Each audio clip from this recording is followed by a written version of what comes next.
Good morning, students. Today, in this lecture, we will discuss about the transformation of image.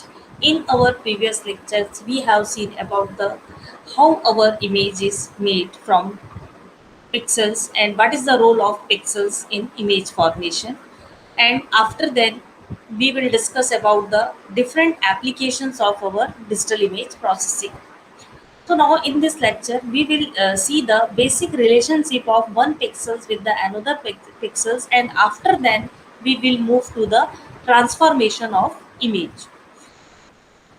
So now let's we start from the pixels. So what about the pixels? So first of all, we will see that if pixel p, which coordinates are x and y. So what about the x and y? So xy is the basically we can represent it as a particular position of our pixels, and we have to define that pixel by the coordinates. So here we have to define that there are number of rows and number of columns. So according to that in which particular number of rows and in which particular number of column that particular pixel will exist, it will be denoted by the coordinates of x and y. So it has, so suppose if we have to see that, we have to see the basic representation of our image in form of matrix. So now here we will start from that last lectures how we will represent our matrix. So according to our coordinates, every pixels will be defined. So now we will start for, suppose there is a pixel p, so that is a pixel p, and coordinates of pixel p is suppose x and y. So what is the relation of these pixels with their neighboring level neighbors? So this set of pixels, so suppose there is a x y minus 1 and x y plus 1. In apart from there, in horizontally x plus 1 y, x 1 y. So these all are four pixels are neighbors of our pixel p. So that is denoted by the n4p. So if we want to denote this set of pixels, so that set of pixels we have to define it by a n4p, and each pixel is a unit distance from the x and y. So we have to define that. What about the unit distance? Some of the neighbors of P is light outside the digital image if XY is on the border of the image. So sometime if at present we are taking the P in the center of our image, but if we have to take in this P at the corner or edges of that image, so borders of image, so at that particular time some pixels or some neighbor pixels will exist to the outside of the image. So the four diagonal neighbors of P have coordinates and are denoted by the NDP. So that is basically equal to the x plus 1, y plus 1, x plus 1, y minus 1, x minus 1. So these four pixels, we can represent it as a diagonal element. So apart from that, we will again discuss these are the diagonally, because these four pixels are diagonally connected to our the center pixel of pxy. So we can represent it as a nd. So there is a pixel p and ndp. So these are all four pixels are called as a diagonal neighbors. So there are, if you are seeing that four are just neighbors of that particular pixels, and four pixels are the diagonal neighbors of that particular pixel p. So totally there are eight neighbors. If we are talking about, so together four neighbors, so there are eight neighbors of p, and that is denoted by n 8p. So that is, if you are talking about the pixels, so you can see here these are the diagonals neighbors. You can see these are the horizontally and vertically neighbors. So there are someone is vertically, someone is horizontally lies beside these one. So horizontally and vertically, these are the diagonal neighbors. So these all eight neighbors of P denoted by the N8P, and due to this we can call it that any pixels, if they have at least center point, they have a eight neighbors pixels in image. Now we have to again define what about the adjacency and connectivity between the pixels. So let B be the set of grade level values used to define the adjacency, and in a binary image V that is equal to 1. So in gray level image the idea is same, but V typically contains more elements. For example, V there is a elements of 180, 181, 182 and 200. So if the possibility intensity value 0 to 255, because if you have to maximum value is 200, so you have to cover the 200 value of gray level. So you will decide that there is a range of 0 to 255 range you have to select for intensity value. So you can see here, if the possible intensity values as we have to see. So if we are reference to adjacency of pixels with the value, so that is the adjacency. Four adjacencies means two pixel p and q with value from v are four adjacency if a is in the set of n for p. 8 adjacency means two pixels p and q with value from v, and 8 adjacency if a is in the set of N8P. M adjacency, two pixels P and Q with value from V are M adjacency if first Q is in the N4P or Q is in the NDQ, and set that is the union of N4P and N4Q. So that two pixels whose values are. So how you can define the, so mixed adjacency is a modification of 8 adjacency, and it is introduced to eliminate the ambiguities that often arise when 8 adjacency is used. So now again one by one we can see here arrangement of pixels. So suppose we have to arrange these pixels that are 8 adjacent to the center pixel. So suppose 8 adjacent means you can move either horizontal or vertical, or you can also move the diagonally. So this type of movement we can call it a pixels that have 8 adjacent. Okay, and again there is a C. So M adjacency means you can have to move whatever you have to require. So according to that, either if there is an option of four adjacencies, first of all you have to prefer a four adjacency, and if there is not possibility of four adjacency, then you can move to the eight adjacency. So this is the method. By using that we can calculate the path, how we can move from one pixel to the another pixels.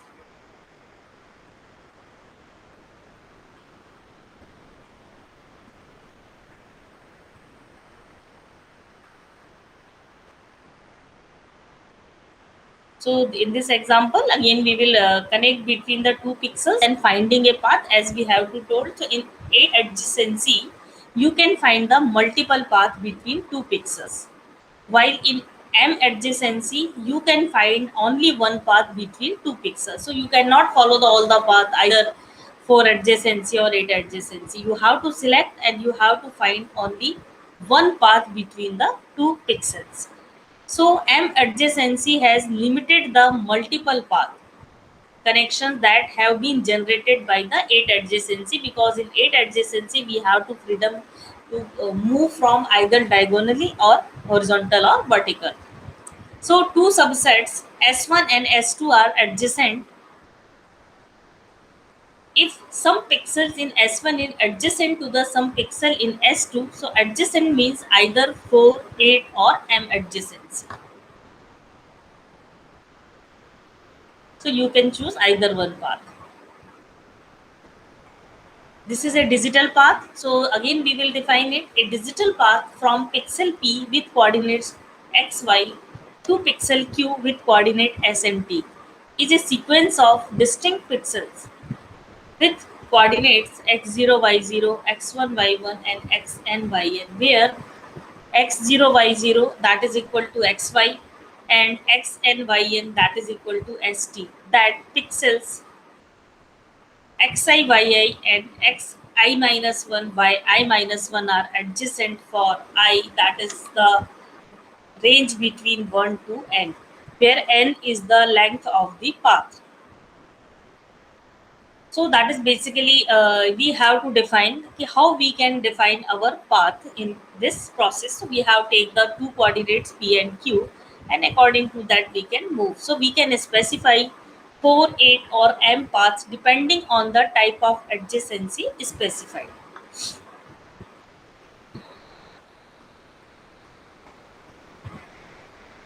So in above figure we have the same what we have to see in our previous values. Now there is also a connectivity. So let S represent a subset of pixels in an image, and two pixels P and Q are said to connected in S if there exists a path between them, consisting entirely of pixels in the S. So that is basically all things what we have to define here, how we have to define the connectivity and digital path. Now we will switch to the gray level transformation. And what about the gray level transformation? So image enhancement. Enhancing is an image provides the better contrast and a more detailed image as compared to non-enhanced image. Image enhancement has very applications. It is used to enhance the medical image captured in the remote sensing images from the satellite. So that is the basically. So we are how what about the image enhancement?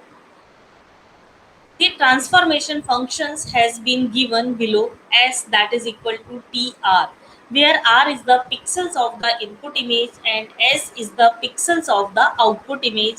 And what about the T? So T is a transformation functions that maps each value of R into the each value of S. So that is a mapping between R and S. R is our the input pixels, and S is our the pixels of our output image. So image enhancement can be done through gray level transformation which are discussed below. So that is basically we will start the enhancement. The gray level transformation. So what is the procedure through which we can perform the gray level transformation? So there are three basic gray level transformations. So first one is the linear, second one is the logarithmic, and third one is the power law.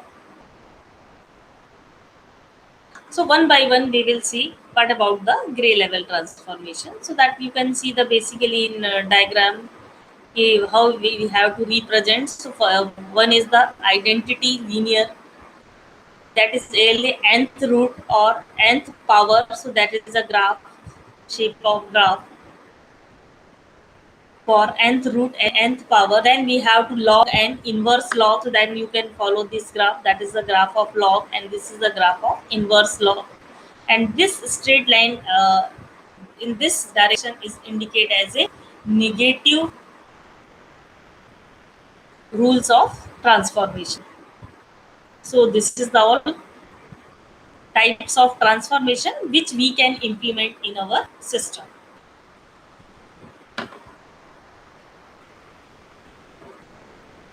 So now first of all we will see about the linear transformation. So first we will look at the linear transformation. So linear transformation include a simple identity and negative transformation. Identity transformation has been discussed in our last lectures also, but a brief description of this transformation has been given here. So identity transition is shown by a straight line, and in this transition each value of input image is directly mapped to the each other value of the output image. That results in the same input image and output image, and hence it is called identity transformation.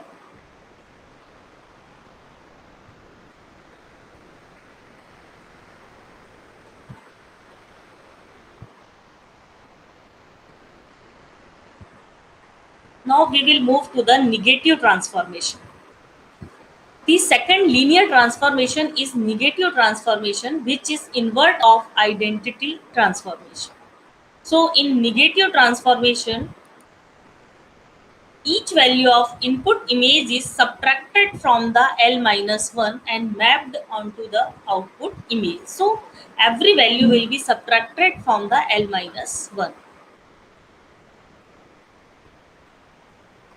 So this is the input is image and this is the output image. This is a complete invert of that particular image, and every black area is converted into the white areas. So this is will happen only in our negative image.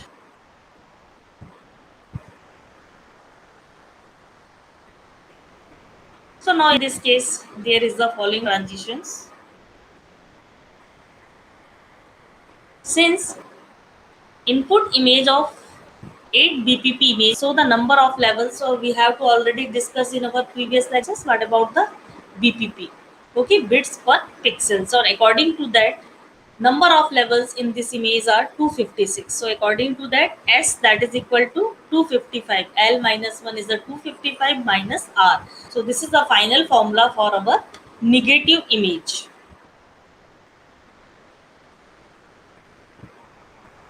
Now each value is subtracted by 255 and the result image has been shown above.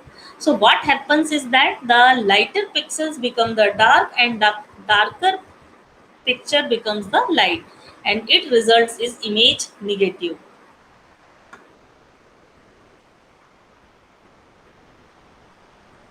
So that is a line which we can show here. What about the logarithmic transformation? Logarithmic transformation further contains two types of transformation: log transformation and inverse log transformation. So now we will switch to the logarithmic transformation. So the log transformation can be defined by this formula S that is equal to C log R plus 1, where S and R are the pixel values of the output and input image and C is a constant. The value 1 is added to each of the pixel value of the input image. Okay, so we have to add one value each of the pixel value of the input image, because if there is a pixel intensity of 0 in the image, then log 0 is equal to infinite. So you have to always add the 1 to the all pixel value of the input image, and if so 1 is added, make the minimum value at least 1.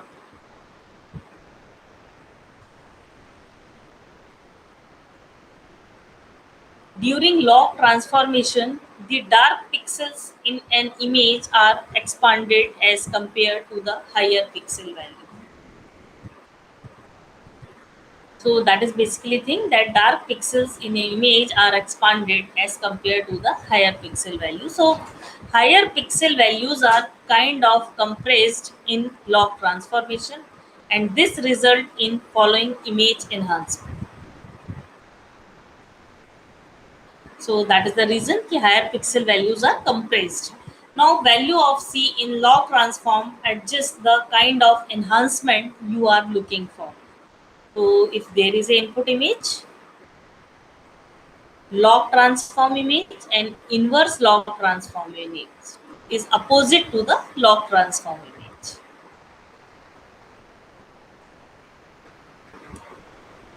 Now there is another law, power law transformation. So in previous law, what you have to see, you have to add the 1 in every pixel value of your input voltage, and then you have to take the log of that particular value, and then you have to transform. Then what now will happens in power law transformations? There are further two transformation in power law transformations that include nth power and nth root transformation. So these transformation can be given by the expression S that is equal to C R to the power gamma. So this symbol gamma is called gamma, due to which this transformation is also known as gamma transformation.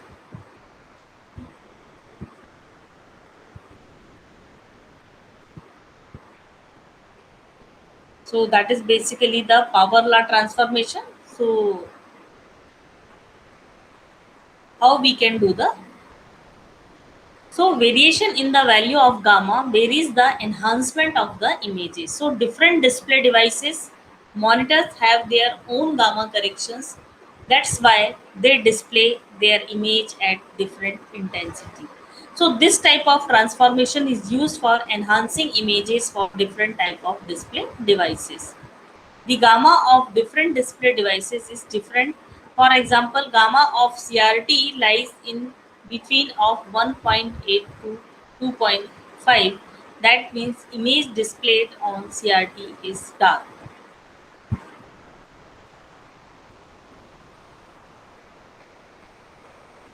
We can also so we by changing the gamma function, we can change the enhancement level of our image. So if you want to by vary the, yeah, if you want to introduce large enhancement of your image, so you have to put the higher value of gamma. So basically, if we are CRT cathode ray tube opting talking about the CRT, so gamma values will vary between the 1.8 to 2.5. That means image displayed on the CRT is dark. So that is the correcting gamma. S, that is equal to CR to the value of gamma. The same image but with different gamma values have been shown here.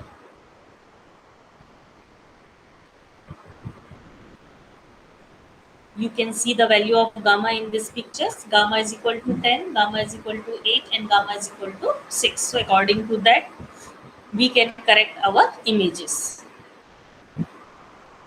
Now we will introduce the histograms introduction. So what about the histogram? So in digital image processing, histogram is used for graphical representation of a digital image. So that is the basic reason. In basically a graphical representation है image का, and a graph is a plot between number of pixels for each tonal value. So nowadays, image histogram is present in digital cameras. Photographers use them to see the distribution of tones captured. So in a graph, the horizontal axis of graph is used to represent tonal variations, whereas vertical axis is used to represent number of pixels in that particular pixel. So that is the basically we have to plot between the x and y axis.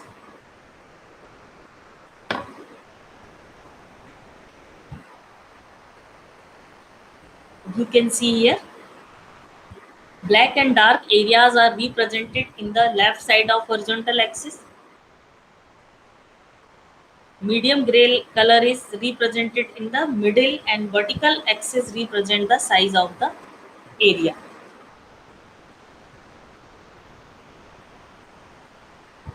So that is a histogram of above scene.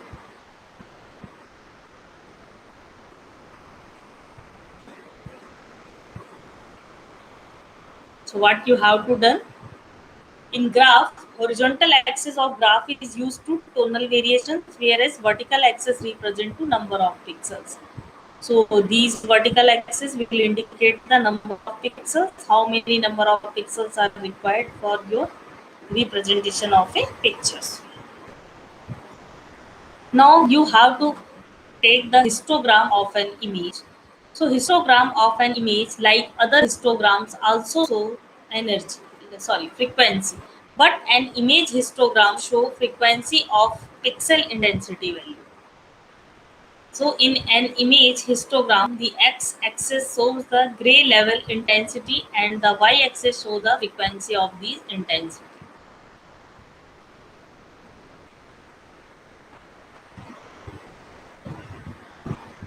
So now this is the image and this is a histogram of above picture of the given to us.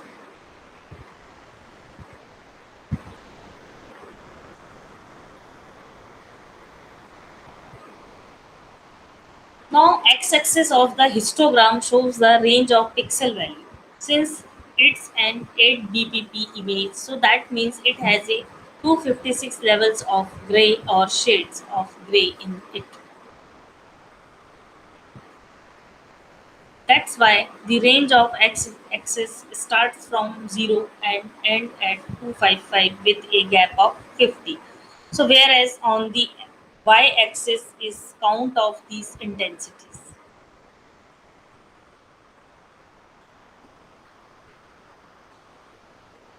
So as you can see from the graph that most of the bars that have high frequency lies in the first half portion, which is the darker portion. So as you can see graph, you can see that high frequency lies in the first half portion, which is the darker portion. That means that image we have got is darker, and this can be proved from image 2. So this is the applications of our histogram. In digital image processing, histograms are used for simple calculation in software. It is used to analyze an image. Properties of an image can be predicted by the detailed study of the histogram. The brightness of the image can be adjusted by having the details of its histogram. So you can also measure the brightness part, what the brightness part indicated. So that is the basically it will also show the details of the histogram. The contrast of the image can also be adjusted according to need by having the details of x-axis of a histogram.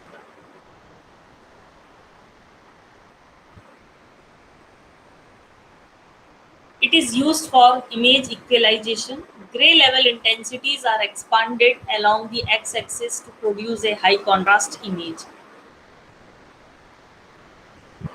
Histograms are used in thresholding as it improves the appearance of the image. If we have input and output histogram of an image, we can determine which type of transformation is applied in the algorithm.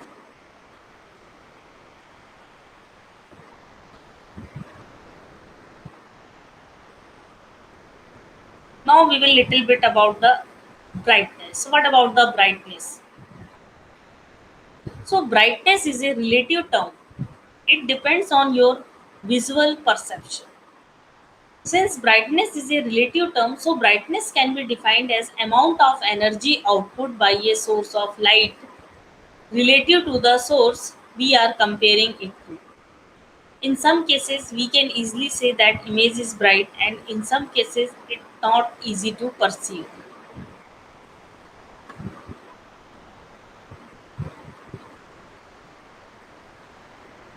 You can see in this diagram which one is brighter.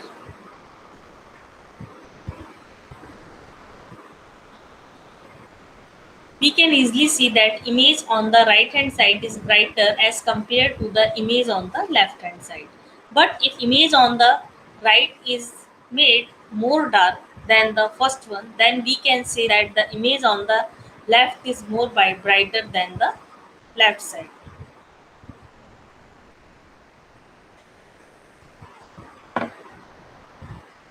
So how to make an image brighter? So brightness can be simply increased or decreased by simple addition or subtraction to the image matrix. So consider this black image of 5 rows and 5 columns. So there is an image, and that is basically made of 5 rows and 5 columns. So since we already know that each image has a matrix at its behind that contains the pixel value, and this image matrix is given below.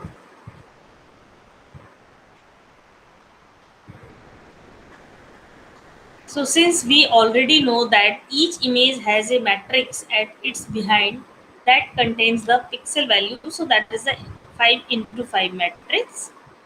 Since whole matrix is filled with 0, that image is very much darker.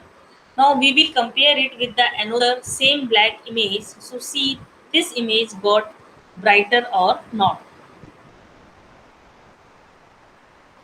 Since both the images are same, now we will perform some operations on image 1 due to which it becomes brighter than the second one. So what will we do is that we will simply add a value of 1 to each matrix value of the image. So after adding the image 1 would something like this.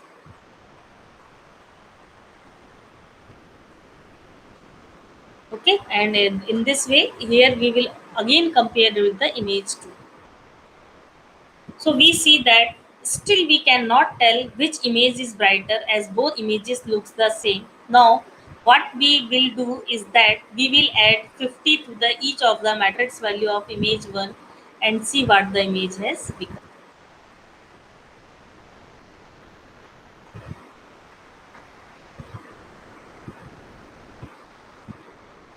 So you can see that image 1 is slightly brighter than the image 2. We go on and add another 45 values to its image of image 1, and this time we compare again both images.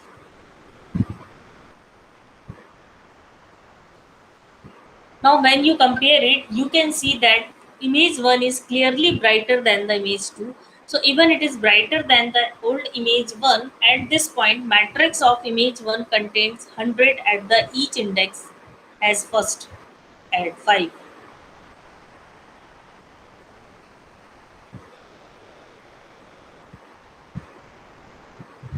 So what about the contrast? Now we will move to the contrast. Contrast can be simply explained as difference between the maximum and minimum pixel intensity in an image. For example, consider the final image 1 in brightness. The matrix of this image is, you can see,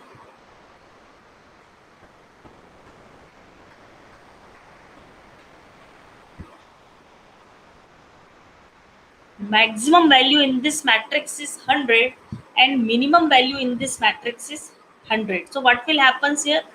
Contrast maximum pixel intensity and subtracted by and minimum pixel intensity both are 100 and 100. So if you want to maximum pixel intensity, so how you can calculate? Subtracted by minimum pixel intensity, and both are 100 and 100. So difference between the maximum pixel intensity minus minimum pixel intensity is 0. So 0 means that this image has a zero contrast.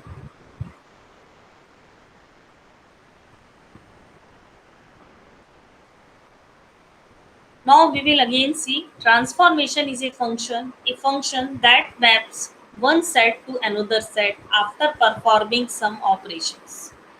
So we can see here what about the transformation is a function that maps one set to another set after performing operation. So digital image processing system, we have already seen in the introductory part of image processing that we will develop a system whose input would be an image of the output. Second one is the system would perform some processing on the input image and gives its output on the processed image. So it has so. So what will happen here?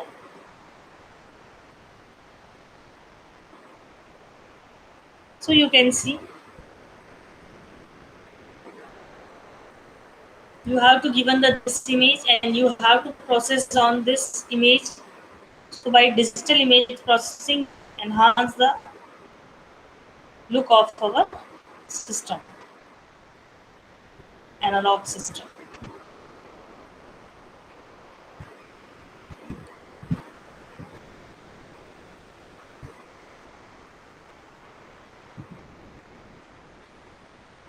Now function applied inside this digital system that process an image and convert it into the output can be called as a transformation functions. Okay, so this is a transformation,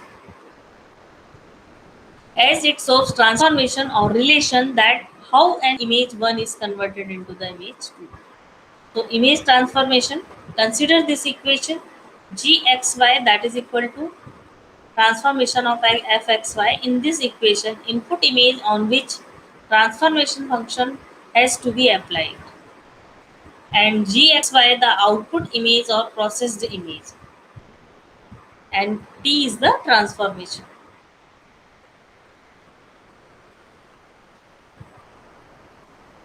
The relationship between the input image and the processed output image can also be represented as S that is equal to TR, as we have to already seen in grayscale transformation. So that is the basically R is actually the pixel value, or we can also told it as a grayscale intensity of the fxy.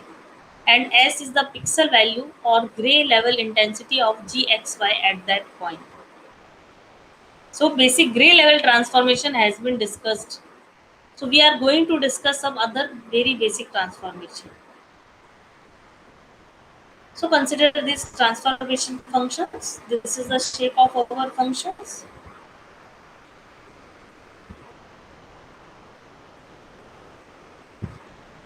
Let's us take the point R to be 256 and point P to the 127. So consider this image to be a 1 BPP image. That means we have only two level of intensity, either 0 and either 1. So in this case, the transformation shown by the graph can be explained. So all the intensity levels value that are below 127 are 0 means black,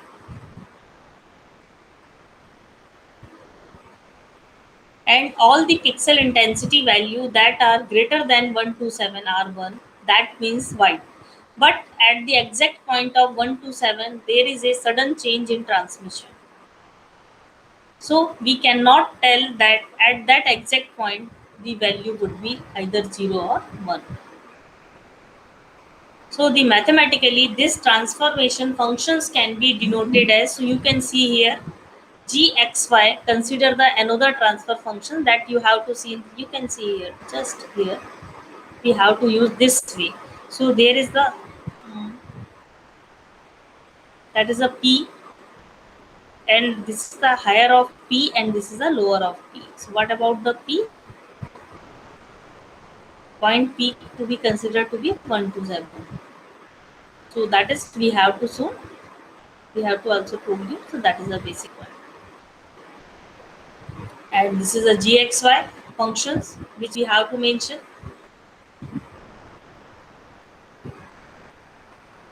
So if your value is less than 127, so it is equal to 0, assume as a black.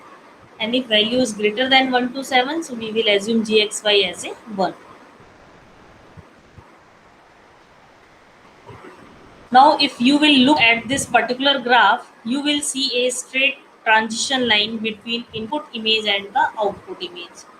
It shows that for each pixel or intensity value of input image, there is a same intensity value of the output image. This means that output image is exact replica of the input image, and it can be mathematically represented as a gxy that is equal to the fxy. So the input and output image would be in this case are shown below.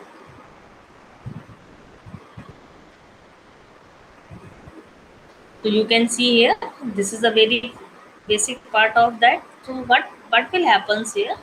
That is basically exact replica. Just see.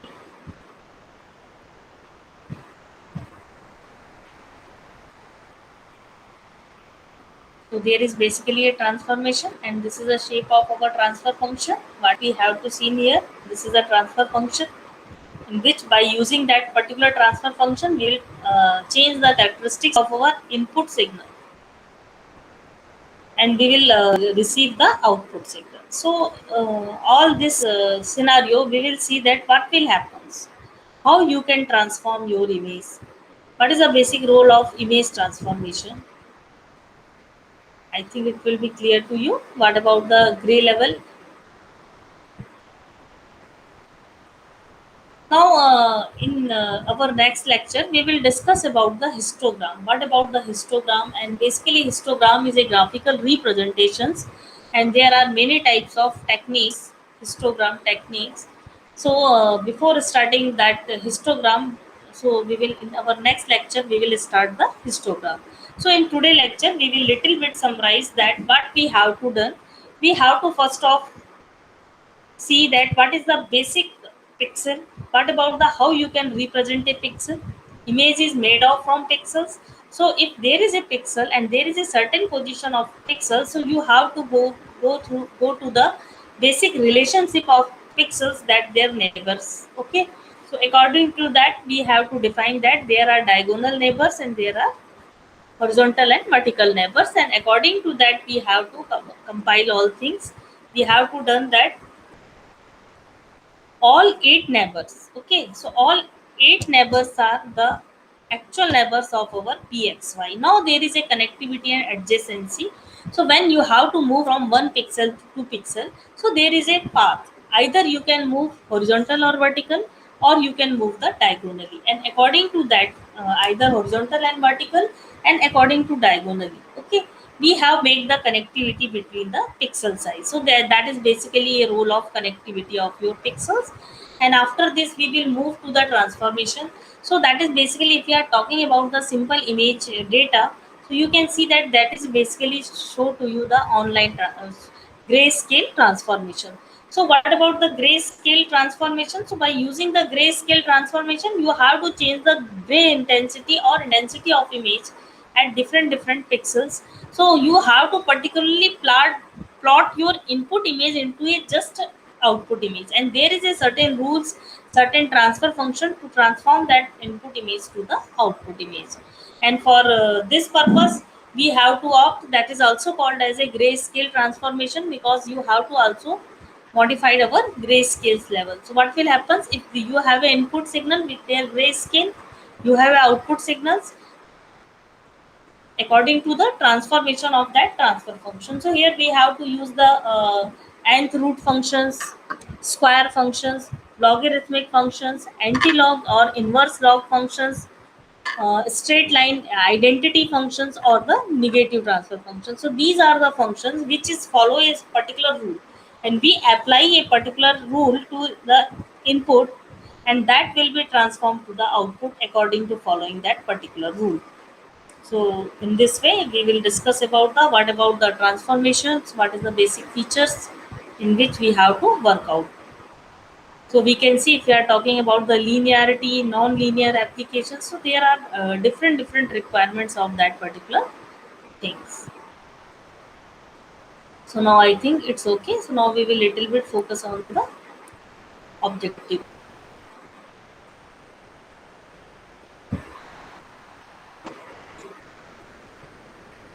Just wait little bit.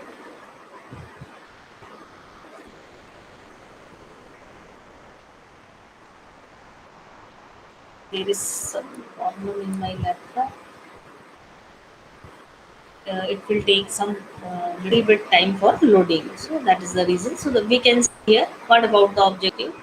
So which of the following is not? So you have to know what about the image multiplication. So what we have to do? We are performing on pixel by pixel. So how you can done the addition, subtraction, and multiplication by pixel by pixel. So just you have to follow that part. Then you are more comfortable. What is meant by the section of the real plane, that is image coordinates have spanned. So there is basically a phenomenon that will be performed on the image plane.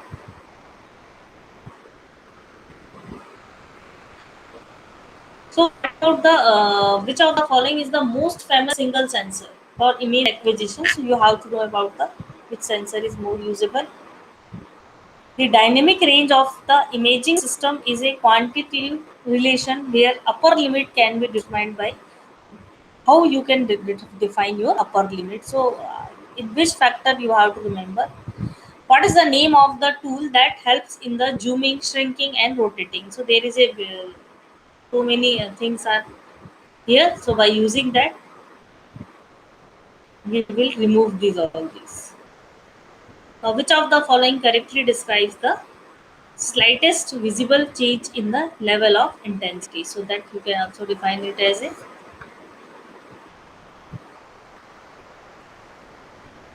Now next question will be, at what point a continuous image is digitalized? Okay, so that is a basically is particular in which point what you have to done for converting your analog signal into the digital.